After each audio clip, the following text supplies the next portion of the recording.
From the moment he was a child, Kofi had one dream, not of wealth or fame, but of making his mother proud. His earliest memories were not of toys or comfort, but of struggle. He remembered his mother, Abena, waking before sunrise to bake bread and sell fruit by the roadside. Her hands were calloused, her back bent, but her eyes never lost their light. She was a widow, left to raise a child alone in a world that rarely showed mercy. When Kofi was 10, tragedy struck again. A car accident left Abena paralyzed from the waist down. For weeks, she lay in the hospital bed, broken in body but not in spirit.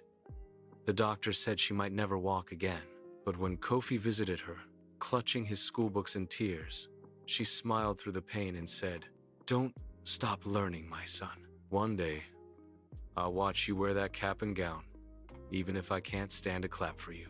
From that day, those words became Kofi's fire. He studied under streetlights when electricity went out. He worked part-time cleaning shoes and carrying water just to buy books. He walked miles to school because transport was a luxury. Each time he was tempted to give up, he'd look at his mother, frail, yet strong, cheering him on from her wheelchair with the same unwavering faith. When Kofi finally got accepted into university, he cried. Not because of the achievement, but because he knew how much it had cost. His mother had sold her jewelry, and even her sewing machine to pay his first fees. She never once complained. "Education is your wings," she said.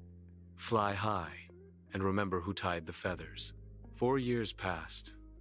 The road wasn't easy. Nights of hunger, endless assignments, moments of doubt, but every phone call home reminded him why he couldn't stop. His mother never missed a single graduation ceremony in their neighborhood, not because she had another child graduating, but because she wanted to imagine what her son's day would be like. And then, the day finally came. The sky was golden, and the university field buzzed with excitement. Families filled the stands, laughter echoing across the grounds. Kofi wore his graduation gown with pride, but his mind wasn't on himself. He had promised his mother that when that day came, she would not be left behind.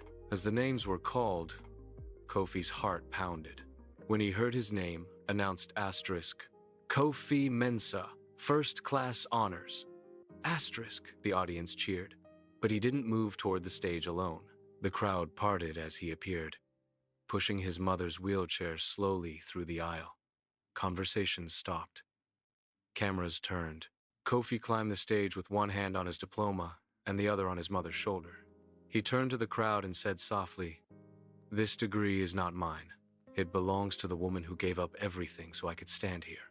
Then, in front of professors, students, and strangers, he knelt beside her and placed his graduation cap gently on her head.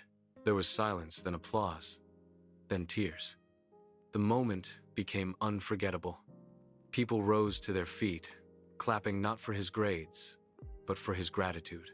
Even the dean's voice broke as he said, "Madam Abena, today we honor you too." As the ceremony ended, journalists surrounded them. Photos of Kofi and his mother flooded social media that night. The image of a young man kneeling before his paralyzed mother in her wheelchair went viral, captioned by one person, asterisk, "The true definition of success." Asterisk. When interviewed, Kofi said, "I wanted the world to know that behind every success story, there's someone who paid the price in silence.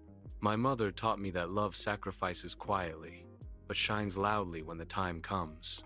Months later, Kofi used his scholarship money to start a small foundation in his mother's name, the Abena Mensah Foundation, supporting single mothers and disabled parents raising children in poverty. Every year since, Kofi visits schools to tell his story, always ending with the same words, "Never forget who believed in you when you couldn't believe in yourself." And each time he returns home, his mother still sits by the window, wheelchair by her side, smiling proudly.